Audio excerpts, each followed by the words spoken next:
Welcome everyone to Electronic Talks episode 17. Today we have a very special guest. It's an artist based in Gothenburg named Vita Bergen, and he recently released his new album called Another Day in Paradise. So very welcome, Vita Bergen. Thank you very much. How are you doing over there in Gothenburg? I'm doing very well, thank you. I think we just had a little pre-chat, and the sun is shining. The spring is almost here. Nice. Or nice. Is it questionable whether it could be summer soon? Nobody knows. Yeah, we're all hoping for that, right? Yeah. And you're coming up from releasing an album about a month ago. How does it feel to finally have these songs out in the open from Another Day in Paradise? It feels very, very good. It's been such a weird year, and this whole process has taken so long, and we were scheduled for release like 6 months before this March when it was released. So it's been like an emotional roller coaster. Yeah. So now it's very, very nice to have it out there. Yeah. And could you tell us a little bit about the title of the album is Another Day in Paradise? Where does that come from? So basically it's that title, it grew along with the songs. It just felt like it's like a double-edged sword, or a knife. So on the one hand, it's just like every day, especially during this pandemic, it's just like another day in paradise. And the album is like, the theme is touching a lot of that. Like everything is sort of like, well, nothing particular happens. It's just life just goes on. But at the same time, it really is like another day in paradise, where life is actually, we have so many possibilities. And so I mean, I don't know if it's only me, but sometimes I wander between those two realities. Yeah. I think you mentioned before that the album is a lot about both the high points and the low points, right? And kind of about winning and losing. And I guess you did the album during like 4 years. Could you tell me a little bit about that process, like the high points and the low points, and how your process was working when you did this album? Yeah, so I think it's like that for many artists and musicians and filmmakers or whatever, that it's also like on one hand, music is there for me personally, like as a like therapeutic like tool, where you can really, if you feel super mellow or sad and something has happened, then I mean you can just dive into the world of melodies and instruments and sort of like create a new universe, and slowly and gradually, like the melodies and the music and the songs, they like grab you by the hand and they take you to a better place, like towards a brighter, like to the sun somewhere. And without it, everything could feel very hopeless. Yeah. So I think so that's like where the lows kick in. And I mean, during these 4 years, there's been a lot of things happening in my life. One of my absolutely, or my best friends passed away way too soon. Oh, very sad to hear that. Well, it's super sad. And again, like there's music to hold you in your hand after a while. Yeah. And at the same time, music can be like, when you drive super fast in a car, you can just like turn the volume up, and it can also like give you a push in the back like at moments like that also. So yeah, that's a little bit about the like highs and lows. Yeah. And when you wrote the songs for the album, did you want them to have this kind of function for other people as well? Is that kind of the purpose? Yeah, I think the purpose is mainly egoistic. Yeah. Because it's so hard to. It turns out to. I mean, you don't really know when you sit and write a song what's gonna come out. But I think for me, that process is like one thing, and the other is to like meet an audience and have people like relate to them, and that is, I think that's very fantastic, and that's like the next step. And I never, like when I started making music, I never really had any intentions of that to happen, because I was like making music in my room as everyone did at some point, and I just wanted to make songs. So how did it develop from making music in your bedroom to actually starting this project and actually releasing music? That was also a quite time-consuming process. So I didn't really know how to, because I produced almost everything that Vita Bergen has released.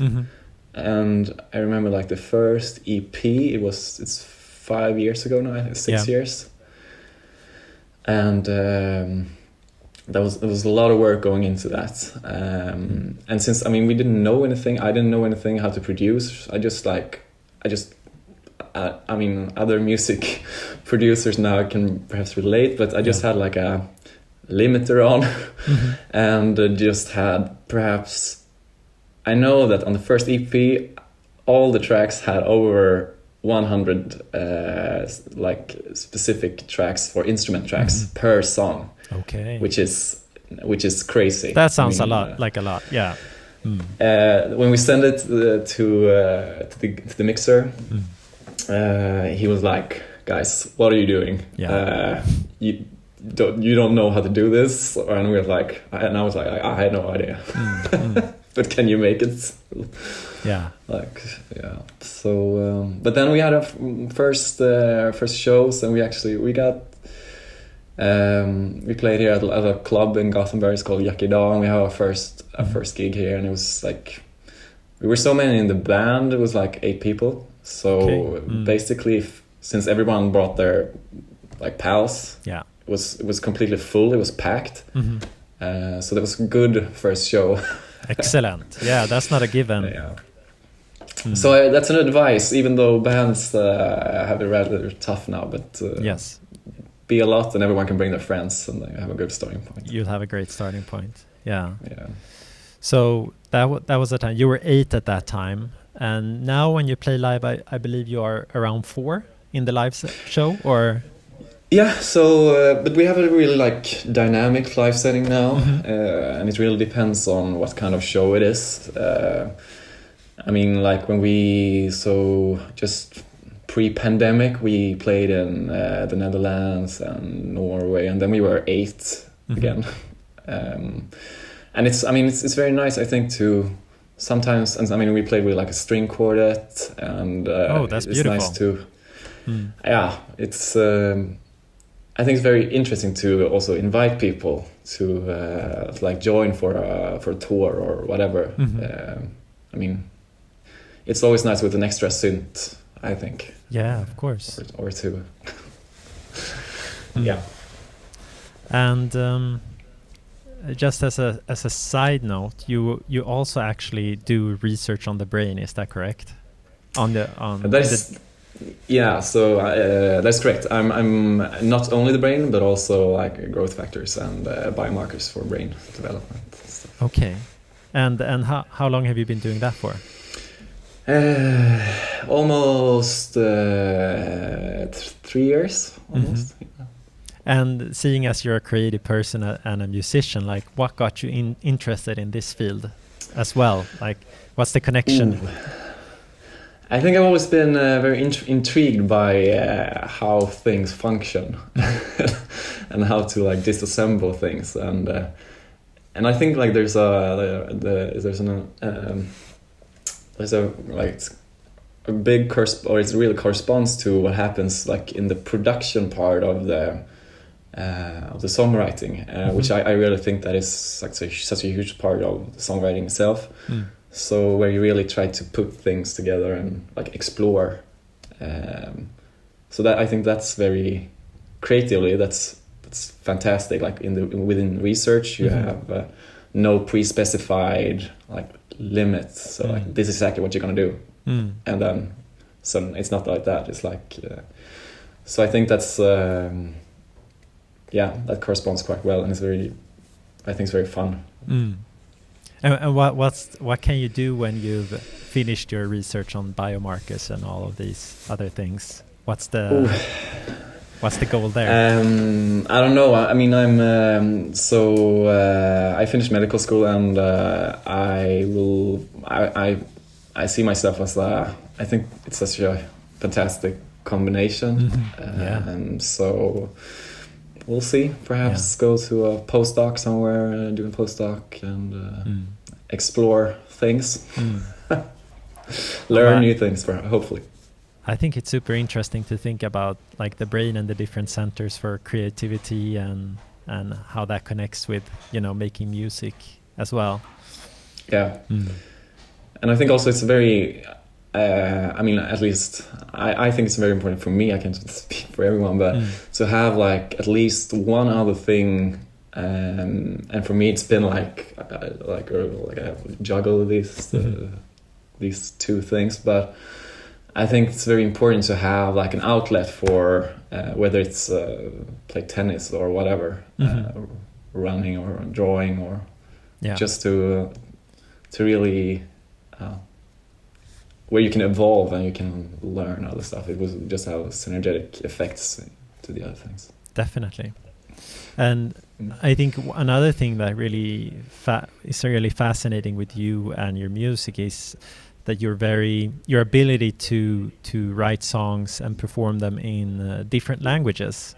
You've done stuff in French, Spanish, English, Swedish. Am I missing something? Yeah. But what about German? That was. I mean, it's actually. I can say a bit about it. I did a project with Google for now. I think it's like 3 years ago or something. Yes. Where they approached me. They had a new algorithm for translating words. Okay. Great. So that was what actually sparked that. But I've always, I mean, like on this album, there's one track, Lumière, which is in French, and where I recorded it. And first I sang in English, and I was like, this does not sound right at all. So then I wrote the text in French and just recorded it, and it was like 2 takes, and that's it. I think I saw this Google, or at least I saw a thing on the web where you could change the language in one song into 4 different languages. Yeah. That's the thing, right? And just speaking more about France, can you tell us about your connection to France as well? Yeah, so my grandma, she is basically half French. She lives there more than half a year, more than 6 months each year. So I've been there since I was a little kid. That's great. Which part of France do you know the best? South of France. South of France, the nice one. Yeah. But it's very fun. I mean, you, sorry, but in our pre-chat, you also mentioned that you were in Paris. Yeah, exactly. I studied cinema in Paris. Yeah. So how do you feel like there's a different vibe, or how do you interpret?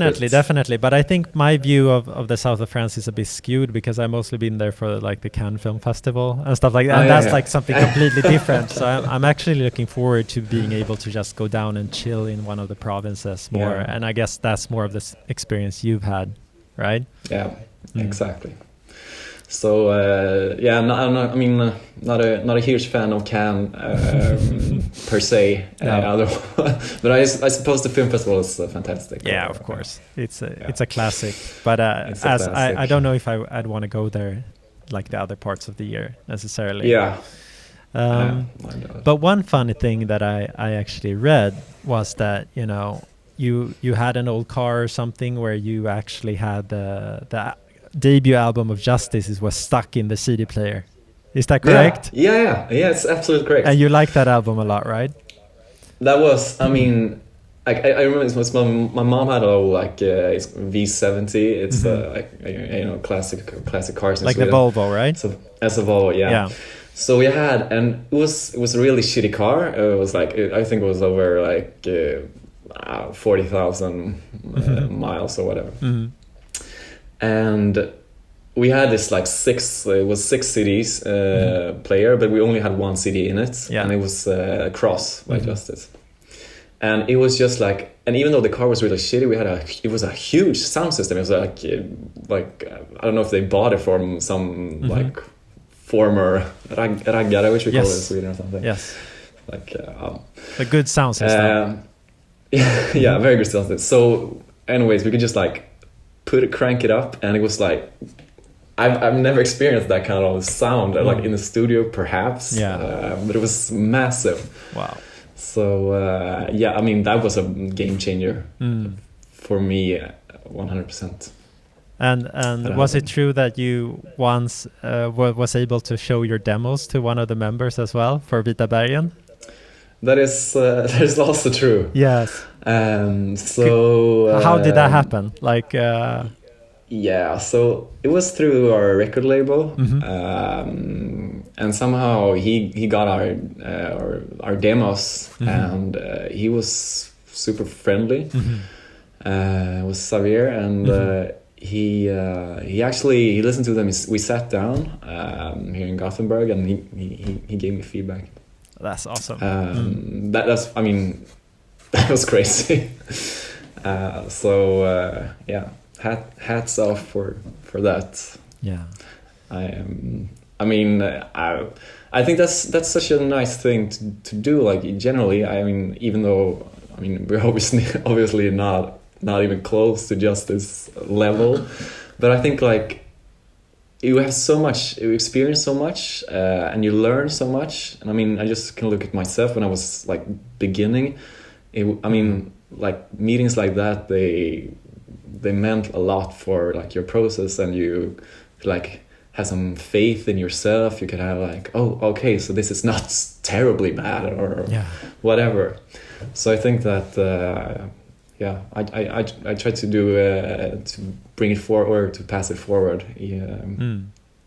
I think that's great, nice. And I think it's great when these kind of things happen out of serendipity. Like you listen to an album like that, and then you get a chance. Like, I just love these kind of stories. Yeah, it's crazy.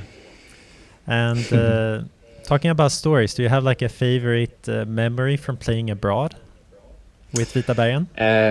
Yeah, I have so many. I mean, like especially during these times in the pandemic where you can't play, you just like line them up. Yeah.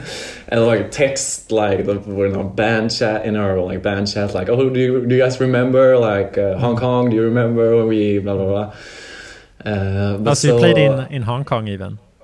Yeah. So we did that, but I think like, okay, so we played in Los Angeles. That was very, very nice. I mean, we just had such a good time. You know, we just had 2 shows in the US, so New York and Los Angeles, and we just stayed for an extra week in LA. Wow. But I think my favorite memory is actually when we played in Barcelona. It was like great place. It was packed, and we just like, it was such a perfect. They had like a gin tonic bar right across. Nice. Which was important for us. But so we just hooked up with some really nice people there, and they showed us town. And like, I mean, I'll never forget it. That's great. That's really great. I have also been thinking a lot about you were talking a little bit about your production methods and stuff before, but I was thinking about a lot of your song has this kind of synthy sound. Some people will call it retro, but you could call it whatever. Could you tell us a little bit about how you've developed that sound and a little bit which synths you work with for those that are interested? So I started out like on a zero budget with just VSTs. I went to this place called Kortedala. It's outside of Gothenburg, and I bought my whole like setup for less than $100. And I recorded the first EP with that actually. So that was just like, you know, I'm very fond of Contact and like the complete library. So I use a lot of stuff from there. But then I gradually, once the finances allow for it, I gradually go transform that to more analog synths. So now I love electron, like machine drum. I like analog keys, analog 4, but the keys version. And then I have a Roland GX8 opposices with little module like PG200 module. So I think that. That sounds very nice. I really prefer that sound over the Juno, for example, which a lot of people like in retro sort of like or synth definitely prefer. But I think that's a little bit more characteristic sound. So I love that. And I also like recently I've been using a lot of like the Yamaha. They have like this Reface collection. It's just like tiny synths, but it's right. You know what I'm But you can explain a little bit. It's smaller synths, right? Yeah, I have one over here, but it's and it's just like really basic, but it gives like this great sound. It's really hands-on. You just have like the filters and everything, and no presets. You can just like and mess around with it. So that's important. But I would say the electron machine drum was really important for making the album. The analog keys and the GX8. GX8P. And what would you say about otherwise in general the sound of Another Day in Paradise? What was your inspiration when you found that kind of sound and expression? I think like on two of the tracks, like on two they're like semi-instrumental, which actually the title track, Another Day in Paradise, and another one called Lines. I think that really puts the finger on the whole vibe, because I just played around with these synths and kind of like found like a nice sound, and then just went along with it. It just I just put up all my synths, and I mean those I mentioned, it's just like I have like an addiction with instruments, so I have a lot. So I just like put them all out on the floor, and sort of like I had this a huge effect chain, which I must say like the Eventide H9. I have two of those, and that is really, I really can recommend that also for people. It's like massive amount of presets, all the Eventides, like reverbs and stuff. But excellent. If you have two, then you're almost unlimited. Then you're set. Yeah. So I guess that the sound really set the stage for the whole vibe, and I always like this like dramatic melodic sound. Yes. Yeah. I think maybe some people would describe your music as theatrical, maybe, as you say. It's quite dramatic, which I love. I think it's nice because it's a very like strong emotional expression. Thanks. I must say that like since you are pro in filmmaking, I like when I make music, I always have like a scene or something like where I see like a movement, or at least like a moving picture or a moving frame. Like it could be just like a wave that's like crashing over a little like island or something, but it's just like something with momentum to try to Oh well. Oh. You want to capture an ambience or of a scene, something like that.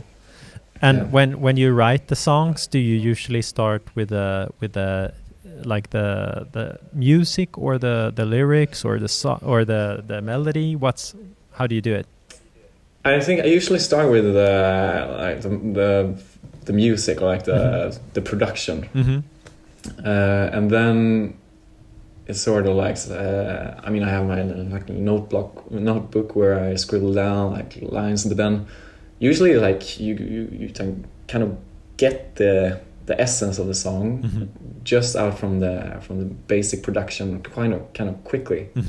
So it could just be a line or something that really describes, and like, okay, so yeah, that's a chorus. I think that word should be in the chorus, and then sort of like blooms out of that from there.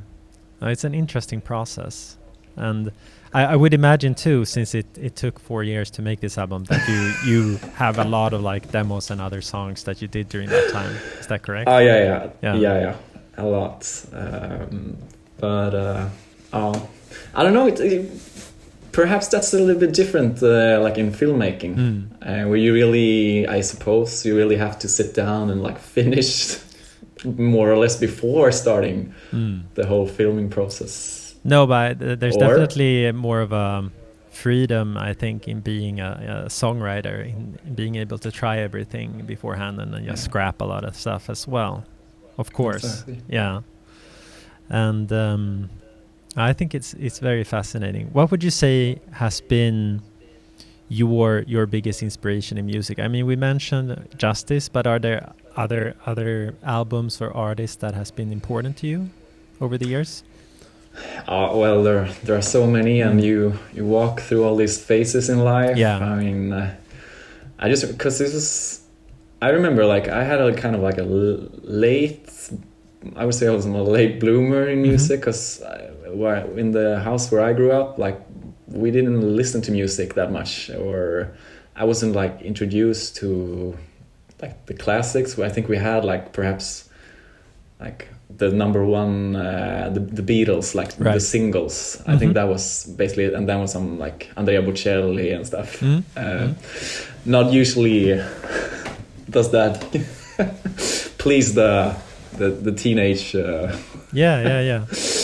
But no, so just I just had to like discover. Nobody played an instrument, so I had to like discover, and that was so it took like the process took me some time. So I kind of like when I was in like high school, I really discovered like the indie bands from like Canada, and like you know, Bright Eyes, Wolf Parade, like there's a lot of them. And that just like opened up the scene for me. And then I started to go back to like Bowie, Lou Reed, and all the fantastic people. But then like you walk through phases. I mean, I had a really electronic focus like some years ago, where I listened a lot to, there's a Finnish band called KXP. We played at the same festival as them in Germany some years ago, and I just like that's fantastic. Also like Soft Moon, it's really, I don't know if you know it, it's really kind of dark but very nice. And then we have like Factory Floor, more current, also like really synth driven with just live drums. It's fantastic. Excellent. So you take these little, you went to these little you go on these little trips, and then you listen to it, and it's like all new, and it's very, very, very interesting. Yeah. And then I think you return to your like sort of like baseline, but you are equipped with some more with some tools or some inspirational melodies or whatever. And I mean, this album has had some great reception since it was released. Like how did you take that? How did that feel for you when you heard all of that? I think that since we are we're so scarce on actual feedback from actual human beings, like to meet people in person, I think it was very nice to see that it was just like not completely like yeah, rubbish. radio silence. Yeah, but at the same time, I mean, it's so hard. Like with the reviewers and stuff, it's really hard to know it. I mean, you could just have a bad day or a good day or whatever. Yeah, and that's like why you really have to go out and meet the people, like your audience. Yes. And see like whether, well, is this something that stuck or? So speaking about that, like what for rounding up a little bit, what's the plans for the future for Vita Bergen and for your music? What can people expect? Yeah, so we had this huge plan, a huge pre-pandemic plan with like we had a new booking agency all over Europe, and it was like a huge European tour, and there's like bam. Then everything canceled, and so now we're just like, can we play in Sweden at the end of the year? We hope so. Yeah.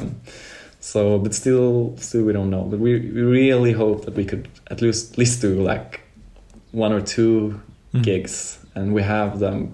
We have dates that are booked. Excellent. So we just haven't. We can't really confirm yet because we don't want to give false hopes. Yeah, you want to make sure that you can actually do those gigs. Yeah, and I'm not sure. I mean, what's going to happen? Like with I mean, I talked to all my indie musician friends, and I mean, we don't really know whether it's gonna the markets. I mean, because I suppose that we've been a lot to Germany, for example, and we suppose that probably the German bands are gonna be like they're gonna play there first, and they have so many shows booked now. Oh my god! Yeah. So I mean, I think we have to wait. Yeah. But I think that's okay. Also. That's fine. Yeah, we'll just see what happens. But I for one, I'm really looking forward to hearing this new stuff live. Oh. So thanks. Let's. Where should people follow you to keep up with the news for concerts and stuff? Yeah, you are more than welcome to follow our Instagram. It's Vita Bergen 000. Okay, cool. On Instagram, and I try to keep things not to put out too much things. I think the social media is. Yeah, I get a little panic over it, but it's chaos. But you'll find the most essential stuff there in your posts, I guess, and we'll also make sure to link all of your releases here in the podcast description. So, fantastic. Man, it's been a blast. I really appreciate that you wanted to come on and talk about your music. Thank you for having me. Yes, thank you very much, and keep in touch. Yeah. Bye. Bye. So that's it for episode 17 of Electronic Talks. We're available as usual on both YouTube and all the audio platforms, so make sure to follow us there. And that's it for this week. Looking forward to seeing you next time. Bye-bye.